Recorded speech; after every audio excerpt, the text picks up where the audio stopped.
Magandang araw po mga kabay. Welcome po sa Pinilang Alakbay. Ayan. Naway safe po ang lahat. Ngayon titingnan po tayo ng mga kabuti. Kasi nung last, hindi ko po alam kailan ba tayo napunta rito. Last Tuesday dito sa Rapids. Di ba may maliliit na pong mga chanterelle. Tinan po na. Ayoko pong magsalita na malakas kasi baka ma-discover po ng mga tao may nakikita dito ng ganong mga kabuti. Samahan po ninyo ako. Marami pong turista ngayon. Warm ang temperature. Plus 20 mahigit. Kaya mga tao nag-ice cream, naka-shorts. Parang lamok kasi warm. Buti naman. Yan, may mga nagmamayaman din. Ayan po mga kabayan, dami nagpipiknik. Ano na po. Loaded na. Masarap naman tignan. Loaded na po ang picnic places. Ganda na panahon, buti na lang walang lamok. Ganda po rito, no? Kahit everyday po pumunta rito, nak, wala, hindi po binibenta yung lugar po na to.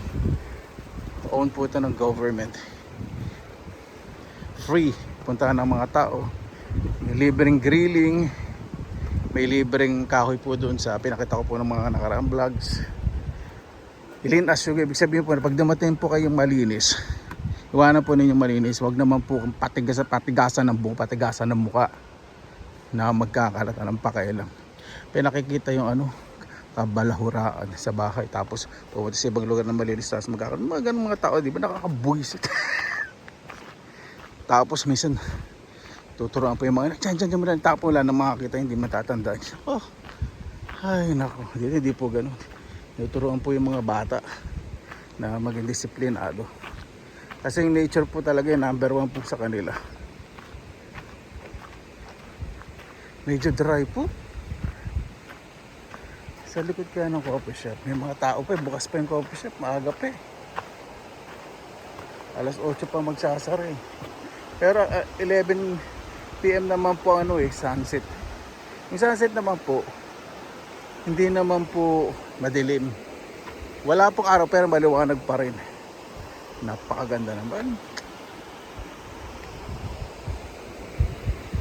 Ganda po Ay salamat walang lamok. May doon. May nagmamaganda. Hindi. Nagpipictorials. Kapag mainit po talaga panahon, walang lamok. Ay naku, salamat naman. Bumalik na naman ang summer. This weekend until next week po warm. Tapos warm po month of July. Minsan August hanggang September po yan. Naku, next month August mas maraming kabuti. End of this month hanggang October po yung mga kabuti. Ayan, pag naglalakad po ako sa forest, kahit malayo pa lang po yung kabuti, basta lalamunan, alam ko po yun. Ito po, alam ko na po yung kulay, itsura. Ganda po ng forest dito, no? Pakalinis.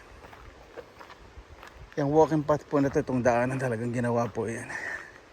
Natambakan lang po nila ng pinong graba para lakaran po ng mga tao.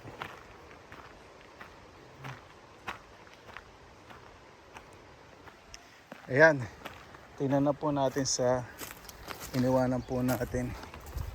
Hindi naman umulan kaya hindi tutubo ng malaki. Ayun, naku, meron po kaya lang liliit. Hindi ko po muna kukuhanin. Ayun po, marami. Kaya lang ang liliit pa eh. Ayoko naman sayangin. Ayan po. Ayun. Malilit pa po yung mga chanterelles. Huwag po kuhanin, sayang. Ayan po. Kuha na lang po muna tayo ng blueberries. Pag dito sa forest, pampatanggal uhaw po ito. Maliliit pa. Pero hinog na po. Naku, daming blueberries ngayon this year. Namulaklak po kasi. Nag-uulan. Hindi ba? Mahal po nito. Naku, may mga lamok na.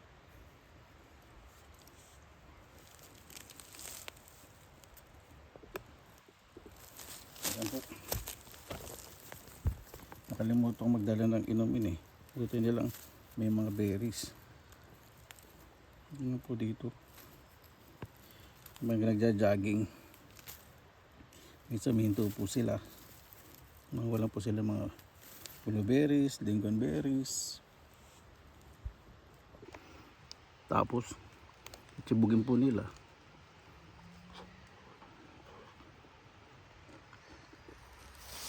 Ayoko pong mga sa tabi ng daan. Siyempre, di ba?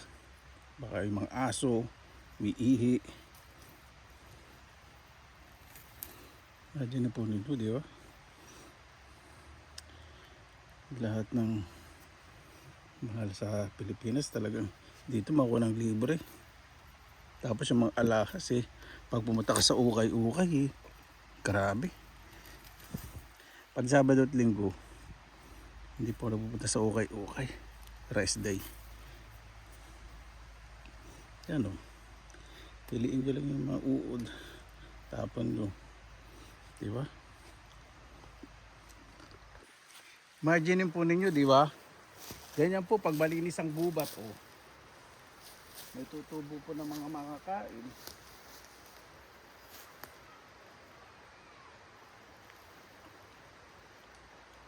Sarap ng blueberry. Dami. Makapunta nga doon sa gubat na pag nasa gitna pa po ng gubat mas marami.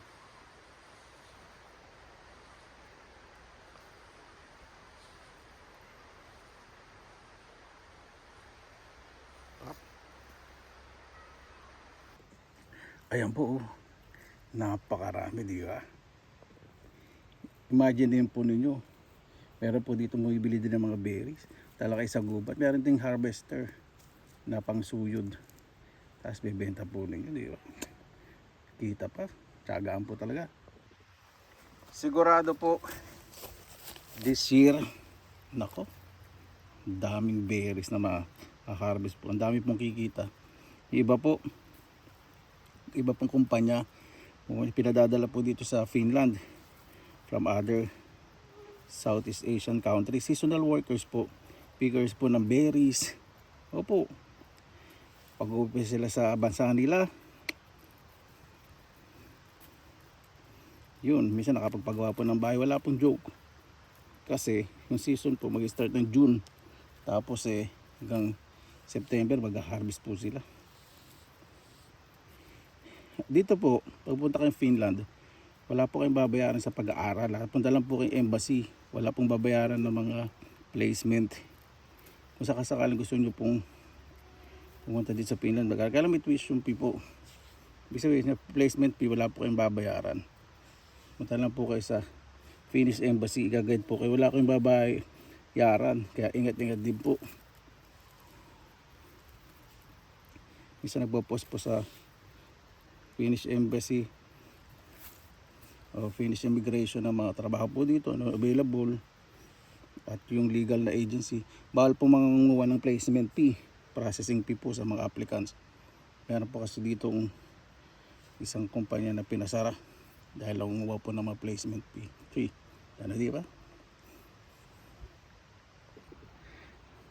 Di ba po?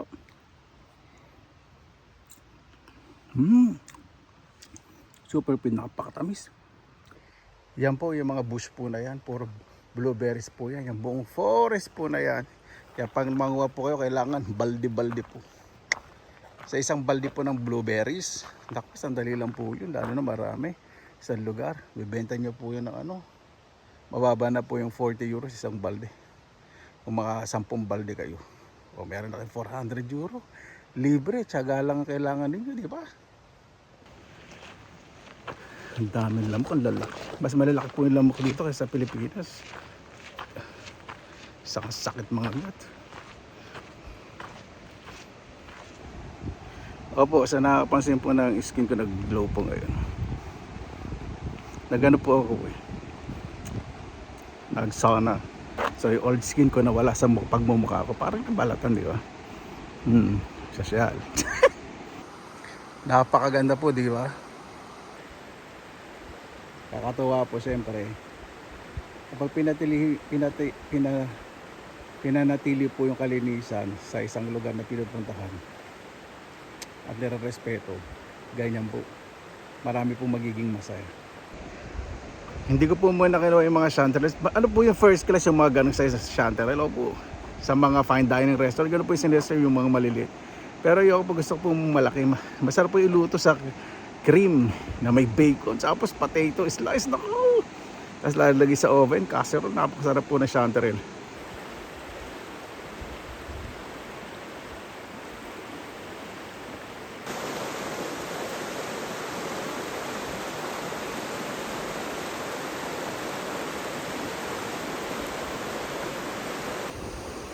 Alam po ninyo, yung naglilinis po dito, hindi po everyday nagpupunta po rito. Hindi po everyday po yung maintenance po rito. Alam ko every other day o every 3 days. Kita nyo naman po ang kalinisan, di ba? Dito kasi pag may nagalat, halimbawa may nagalat dyan sa daanan. Yung mga finish, pag may nakita po sila kahit pupulutin po nila. Tapos tatapon po nila sa basuran. May mga basuran po yung wooden. Yun po yun. Yung wooden na basuran, may plastic bag po yun. Ganyan po sila, opo. Tapos pag may nakita po sila mga bata naggalat, hindi po nila pagsasabihan. Pakikita nila na hindi tama. Tapos pupulutin nila ang kalat. Mahihiya po.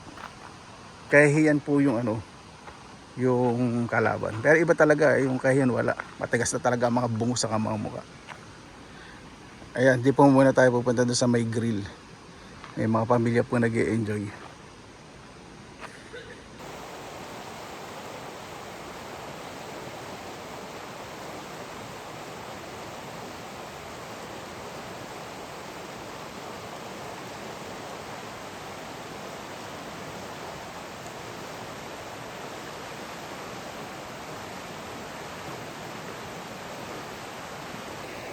Yung tubig po, hindi po maitim po yan. Kasi nasa ilalim po, mga black stone po yan. Tapos may lumot. Marami po dyan salmon, perch. O, di ba? Kasi makikita nyo naman sa bula ng tubig, malinaw. Ganun po yun. Sa lumot lang. Kasi syempre, natural po yan. At hindi po na-abuse. Di ba? Pakaganda. Libreng swimming. Libreng walking. Picnic. Camping. At syempre, libre po ditong mag-forage. Ibig sabihin po ng forage, yung mangunguha kayo ng mga makakain po sa kagubatan na hindi nyo babalo sa basin o i-abuse yung forest o kukuha din kayo mga halaman tapos dadali sa bahay po ninyo. Hindi po ganun. Kung ano po yung nadatnan po ninyo, kukuhanin nyo po lang yung kailangan po ninyo. Ganun po yun. Ayan, sarap pong tingnan kapag dumarami na po yung mga tao. Napakaganda ng panahon. Pag mahangin tapos pag warm, walang lamok. Doon lang po sa forest, syempre madilim po doon. Kaya yung nagigilid-gilid po dito, kapag malamok nahihirapan po. Pasarap po, hindi na po close up ang mukha. Nakakatawa po kapag may mga kasama po talagang mga pamilya, mga maglolo po, kasarap po. Nakakatawa. Kaya pwede ko buwan ng video kapag nakatalikod po. Yan, cycling, hiking. Diba? Kung ganito naman mga papasyalan. Busog na mga mata mo, masugpantian po ninyo. Lalo na pag panahon po ng mushroom. Dalala kayo mga ibang rekado, magluto kayo, makaldero ninyo. Mag-enjoy kayo. Yung bahay po na yan, hindi po bahay, ayun po ilalagyan ng mga kahoy pag magigrill, o di ba? And this is of the year, dry po yung mga kahoy dyan.